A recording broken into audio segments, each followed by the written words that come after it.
ാനനം ഭൂതഗണാതിസേവിതം കപിത്തജംബൂഫലസാരഭക്ഷിതം ഉമാസുതം ശോകവിനാശകാരണം നമാമി വിഘ്നേശ്വരപാദപങ്കജം. സരസ്വതീ നിൻ ചരണാരവിന്ദം ശിരസിൽ വെച്ചിതാ കുമ്പിടുന്നേൻ. പഠിച്ചതൊന്നും മറക്കാതിരിക്കാൻ വരപ്രസാദം തരികെൻ്റെ ദേവി. ഗുരവേ സർവലോകാനാം ഭിഷജേ ഭവരോഗിണാം നിധയേ സർവവിദ്യാനാം ശ്രീദക്ഷിണാമൂർത്തയേ നമഃ. കൃഷ്ണായ വാസുദേവായ ദേവകീനന്ദനായ ച നന്ദഗോപകുമാരായ ഗോവിന്ദായ നമോ നമഃ. ശബ്ദബ്രഹ്മമയീ ചരാചരമയീ ജ്യോതിർമയീ വാഗ്മയീ നിത്യാനന്ദമയീ നിരഞ്ജനമയീ തത്വമയീ ചിന്മയീ തത്വാധീതമയീ പരാൽപരമയീ മായാമയീ ശ്രീമയീ സർവൈശ്വര്യമയീ സദാശിവമയീ മാം പാഹി മീനാംബികേ മാം പാഹി മീനാംബികേ.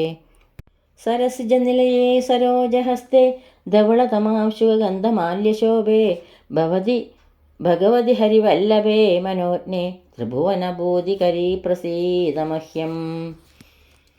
സർവത്ര ദേവീ നാമസങ്കീർത്തനം. ശ്രീമഹാദേവ്യേ നമഃ. ഓം ശ്രീ ജഗദംബികായേ നമഃ. എല്ലാവർക്കും നമസ്കാരം.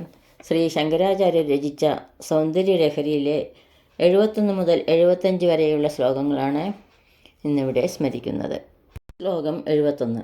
നഖാനാമുദ്യോതൈർ നവനളിനരാഗം വിഹസതാം കരാണാം തേ കാന്തിം കഥയാമ കഥമുമേ കയാചിദ്വാ സാമ്യം ഭജതു കലയാ ഹന്തകമലം യതി ക്രീഡല്ലക്ഷ്മീ ചരണ ലലാക്ഷാരസ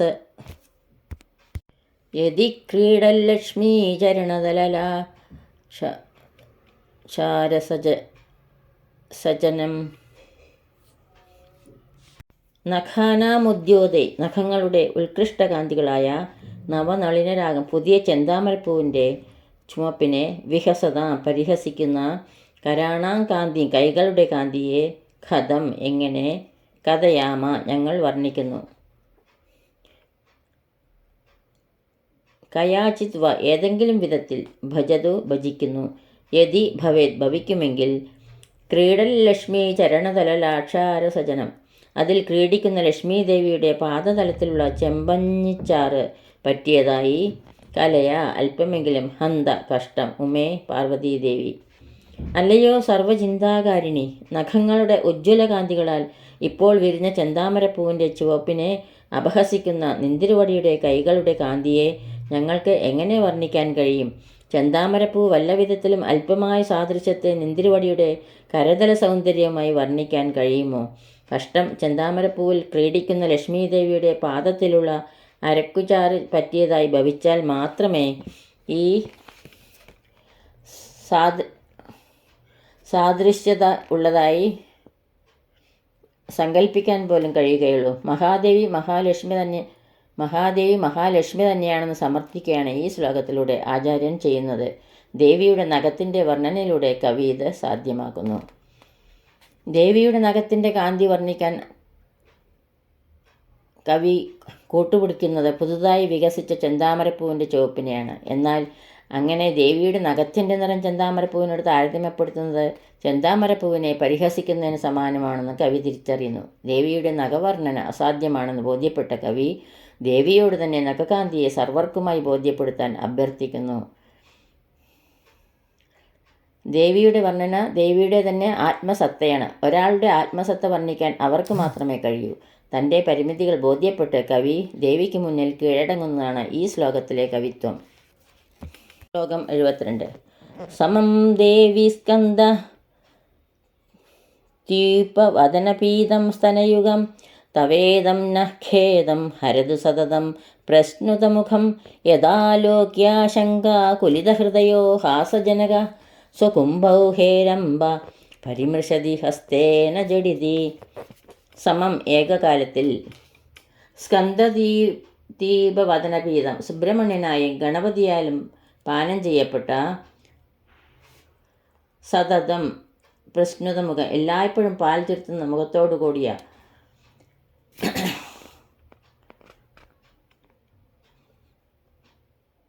മാറിടം. ദുഃഖത്തെ ശമിപ്പിക്കുന്ന ഹേ രംഭ ഗണപതി ഭഗവാൻ ആലോക്യ കണ്ടിട്ട് ആശങ്കാകുലിത ഹൃദയ, ആശങ്ക കൊണ്ട് പരിഭ്രമിച്ച് ഹാസജനക മാതാപിതാക്കൾക്ക് ഹാസ്യത്തെ ഉണ്ടാക്കുന്നവനായിട്ട് ഹസ്തേന കൈകൊണ്ട് സ്വകുംഭൗ തൻ്റെ മസ്തകുംഭങ്ങളെ ഝടിതി പെട്ടെന്ന് പരിമിർശതി തപ്പിനോക്കുന്നു. അല്ലയോ ഗുണകാരിണി, സുബ്രഹ്മണ്യസ്വാമിയും ഗണപതി ഭഗവാനും ഒരേ സമയം പാനം ചെയ്യുന്നതും എല്ലായ്പ്പോഴും പാൽ ചുരുത്തുന്നതുമായ നിന്തിരുവടിയുടെ 2 സ്തനങ്ങളും ഞങ്ങളുടെ ദുഃഖങ്ങളെ ഹരിക്കട്ടെ. ഗണപതി ഭഗവാൻ നിന്തിരുവടിയുടെ സ്തനദ്വയത്തെ കണ്ടിട്ട് തൻ്റെ മസ്തകങ്ങളാണോ എന്ന് ആശങ്കാകുലിത ഹൃദയവാനായി മാതാപിതാക്കൾക്ക് ഹാസ്യത്തെ ഉണ്ടാക്കുന്ന വിധം വേഗത്തിൽ കൈകൊണ്ട് തൻ്റെ മസ്തകത്തെ തപ്പിനോക്കുന്നു. മഹാദേവിയുടെ മാതൃത്വത്തിൻ്റെ മഹനീയത പ്രകീർത്തിക്കുന്നതാണ് ഈ ശ്ലോകം. ദേവിയുടെ മുലപ്പാൽ കുടിക്കുന്ന സുബ്രഹ്മണ്യനെയും ഗണപതിയെയുമാണ് ഈ ശ്ലോകത്തിലൂടെ അവതരിപ്പിച്ചിരിക്കുന്നത്. ആത്മീയതയുടെ പ്രതീകമായി സുബ്രഹ്മണ്യൻ ബ്രഹ്മജ്ഞാനിയാണ് എന്നതാണ് പുരാണ സൂചന. ഭൗതികതയുടെ ദൈവപ്രതീകമായി ഗണപതിയെ അവതരിപ്പിക്കുന്നു. രണ്ടുപേരും പാനം ചെയ്യുന്നത് ഒരു മാതാവിൻ്റെ 2 സ്തനങ്ങൾ. വ്യത്യസ്തമല്ലാത്ത പാലും രണ്ടുപേർക്കുമായി മാതാവ് ധാരാളം പാൽ ചുരത്തുന്നു. എന്നിട്ടും രണ്ടുപേരും വ്യത്യസ്ത അവസ്ഥാതലത്തിൽ പ്രകടമാകുന്നു. മാതൃത്വത്തിൻ്റെ വാത്സല്യം പ്രകീർത്തിക്കുന്നതാണ് ഈ ശ്ലോകം. ലോകമാതാവിൻ്റെ സ്തനങ്ങളിലൂടെ ജീവൻ വെച്ചതാണ് സർവ്വജീവവർഗവും. മാതാവിനെ ബ്രഹ്മജ്ഞാന പ്രതീകമായി ഉൾക്കൊള്ളുന്നവരാണ് ആത്മീയ ഉന്നതിയിൽ നിൽക്കുന്നത്. ശ്ലോകം 73. അമൂതേ വക്ഷോജാമൃതരസമാണിക്യ കുതുബൗ ന സന്ദേഹസ്പന്ദോ നഗപതിപതാകേ മനസ്സിന പിബന്ധൗ തൗ യസ്മാദ വിദിതവധൂ സങ്കരസികൗ കുമാരാവധ്യാഭി ധിരതവദന ക്രൗഞ്ചദലനൗ. അമു വക്ഷോജാജോ ഈ മാറിടങ്ങൾ, അമൃതരസമാണിക്യ കുതുബൗ അമൃതരസം നിറച്ചിട്ടുള്ള മാണിക്യ തോൽക്കുടങ്ങൾ, ന മനസ്സി ഞങ്ങളുടെ മനസ്സിൽ, നഗപതി പതാകെ പർവ്വത രാജവംശത്തിൻ്റെ പതാകമുദ്രയായിട്ടുള്ള ദേവി, സന്ദേഹസ്കന്ധോ ന അല്പം പോലും സംശയമില്ല, യസ്മാത് യാതൊരു കാരണത്താൽ, പിബന്ധൗതൗ അവയെ പാനം ചെയ്യുന്ന, ധിരതവദന ക്രൗഞ്ചദലനൗ ഗണേശ സുബ്രഹ്മണ്യന്മാർ, അവിജിത വധൂസംഗ രസികൗ സ്ത്രീ സംഘരസത്തെ അറിയാത്ത കുമാരന്മാർ, അദ്യ അഭി ഇപ്പോഴും ഭവിക്കുന്നു. അല്ലയോ സർവകർമ്മകാരിണി, നിന്തിരുവടിയുടെ ഈ 2 സ്തനങ്ങളും അമൃതരസം നിറയ്ക്കപ്പെട്ട മാണിക്യത്തോൽ കുടങ്ങളാകുന്നു. ഇതിൽ ഞങ്ങളുടെ മനസ്സിൽ സംശയം അല്പം പോലുമില്ല. എന്തുകൊണ്ടെന്നാൽ നിന്തിരുവടിയുടെ സ്തനങ്ങളെ പാനം ചെയ്യുന്നവരായ ഗണേശ സുബ്രഹ്മണ്യന്മാർ ഇന്നും സ്ത്രീസംഘരസത്തെ അറിയാത്ത കുമാരന്മാരായി ഇപ്പോഴും കഴിയുന്നുവല്ലോ. ദേവിയുടെ സ്തനദ്വയങ്ങളുടെ മഹത്വം ഈ ശ്ലോകത്തിൽ ആചാര്യൻ പ്രകീർത്തിക്കുന്നു. മാണിക്യത്തിൻ്റെ നിറം ചുവപ്പാണ്. ഈ ഉപമാപ്രയോഗത്തിലൂടെ കവി ദേവിയുടെ സ്തനങ്ങളുടെ നിറവും വർണ്ണിക്കുന്നു.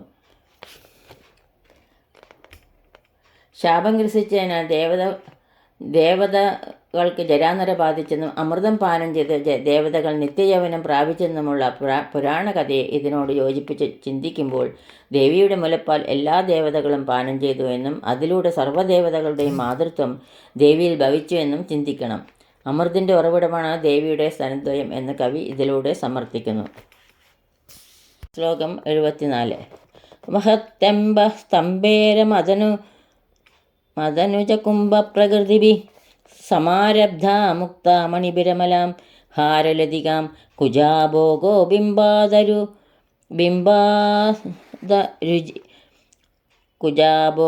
ബിംബാദരരുചി വിരന്ദശബളിതാം പ്രതാപ വ്യാമിശ്രാം പുരതമയിതു കീർത്തിമിവതേ. വഹതി വഹിക്കുന്ന, അംബ അമ്മ, സ്തംഭേര മദനുജ കുംഭ പ്രകൃതിവി ഗജാസുരൻ്റെ മസ്തകത്തിലുണ്ടായ, സമാരബ്ധാം കോർക്കപ്പെട്ടത്, അമലാം ഹാരലതികാം നിർമ്മലമായ മുത്തുമാല, പുരതമയിതു ത്രിപുരാന്തകൻ്റെ, കുജാഭോഗ സ്തനമധ്യപ്രദേശം, ബിംബാദര രുചിബി തൊണ്ടിപ്പഴം പോലുള്ള അതരബിംബകാന്തികളാൽ, പ്രതാപ വ്യാമിശ്രം പ്രതാപത്തോടു കൂടി ചേർന്ന, കീർത്തി എന്നിവ പോലെ തോന്നുന്നു. അല്ലയോ സർവശാസ്ത്രകാരിണി, നിന്തിരവടിയെ കുജമധ്യപ്രദേശം ഗജാസുരൻ്റെ മസ്തകത്തിൽ നിന്നും ലഭിച്ച മുത്തുമണികളാൽ ഉണ്ടാക്കപ്പെട്ടതും തൊണ്ടിപ്പഴം പോലെയുള്ള അധരകാന്തി തട്ടിയത് നിമിത്തം അന്തർഭാഗത്തിൽ വിചിത്ര വർണ്ണത്തോടുകൂടിയ നിർമ്മലമായ നിന്തിരുവടിയുടെ മുത്തുമാല ത്രിപുരാന്തകസ്വാമിയുടെ പ്രതാപത്തോടുകൂടി കലർന്നതായ കീർത്തിയോ എന്ന് തോന്നും വണ്ണം ധരിക്കുന്നു. ദേവി അണിഞ്ഞിരിക്കുന്ന ആഭരണത്തിൻ്റെ മഹനീയത ഈ ശ്ലോകത്തിലൂടെ കവി പ്രകീർത്തിക്കുന്നു. ദേവിയുടെ പതിയാണ് ശിവൻ. പതിയുടെ കീർത്തിയും പ്രതാപവും പത്നിക്കും അവകാശപ്പെട്ടതാണ്.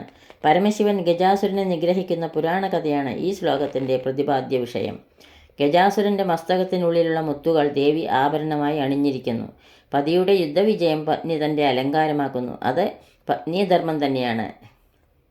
ഗജകുംഭം, മുളകൾ, സർപ്പത്തിൻ്റെ ഫണം, മുത്തുച്ചിപ്പി, മേഘങ്ങൾ, കരിമ്പ് എന്നിവയ്ക്കുള്ളിൽ മുത്തുകളുണ്ട് എന്നാണ് പ്രസിദ്ധമായ കവി ഭാവന. ഗജാസുരനെ നിഗ്രഹിച്ച ശിവൻ്റെ പ്രതാപവും കീർത്തിയും അഭിമാനത്തോടെ ദേവി തൻ്റേതുകൂടി ഭാഗമാക്കുകയാണ്. തൻ്റെ അഭിമാനം പുഞ്ചിരിയായി വിടർന്ന് അധരകാന്തിയായി ദേവി അണിഞ്ഞിരിക്കുന്ന മുത്തുമാലകളിൽ പ്രതിഫലിക്കുന്നു. രക്തവർണ്ണമായ അധരകാന്തി പ്രതിഫലിച്ച് മുത്തുമാല വിചിത്ര വർണ്ണപ്പൊലിമയിൽ 10 മടങ്ങ് കാന്തിയുള്ളതാകുന്നു. ശിവൻ്റെ കീർത്തിയും പ്രതാപവും ദേവിയുടെ ഹാരമായി പ്രകാശിക്കുന്നു എന്നാണ് കവി ഭാവന. ശ്ലോകം 75. തവസ്തന്യം മന്യേ ധരണിധരകന്യേ ഹൃദയത പയ പാരാവാര പരിവഹതി സാരസ്വതമിവ ദയാവത്യാദത്തം ദ്രവിഡ ശിശുരാസ്വാദ്യതവയ തവയത് കവീനാം പ്രൗഢാനാം അജനി കമനീയ കവൈത. ധരണിധരകന്യേ, പർവ്വതകന്യകേ, ഹൃദയത, ഹൃദയത്തിൽ നിന്നും പരിവഹതി, പ്രവഹിക്കുന്നുവെന്ന് മന്യേ, വിശ്വസിക്കുന്നു. സാരസ്വതമിവ, സരസ്വതിയുടെ അനുഗ്രഹമായ വാക്സിദ്ധി കൊണ്ട് ദയാവത്യ, കരുണയോടുകൂടി ദ്രവിഡ ശിശു, ദ്രാവിഡ ജാതിയിൽ പിറന്ന ശിശു, ദത്തം സ്തന്യം, മുലയൂട്ടുക, ആസ്വാദ്യ, പാനം ചെയ്തിട്ട്, പ്രൗഢാനാം, അസാമാന്യ സാമർഥ്യം, കവീനാം, കവികൾ, കമനീയ, അതിമനോഹരമായ, കവയിത, കവിയായി, അജനി, ജനിച്ചു. അല്ലയോ മഹാസുരി, പർവ്വതകന്യകയായ നിന്തിരുവടിയുടെ സ്തന്യം ഹൃദയത്തിൽ നിന്നുമുണ്ടായ മുലപ്പാലിൻ്റെ അമൃതപ്രവാഹമാണോ അതോ സാരസ്വത വിദ്യയോ എന്ന് തോന്നും വണ്ണം പെരുകി ഒഴുകുന്നു എന്ന് ഞാൻ വിശ്വസിക്കുന്നു. എന്തുകൊണ്ടെന്നാൽ നിന്തിരുവടിയാൽ കൊടുക്കപ്പെട്ട മുലപ്പാൽ പാനം ചെയ്തിട്ട് ദ്രാവിഡ ശിശു പ്രൗഢന്മാരായ കവികളിൽ വെച്ച് ഏറ്റവും മനോഹരങ്ങളായ കവിതകളുടെ കർത്താവായി ഭവിച്ചു. ഇതോടുകൂടി 75-ാം ശ്ലോകം ഇവിടെ പൂർണ്ണമാവുന്നു.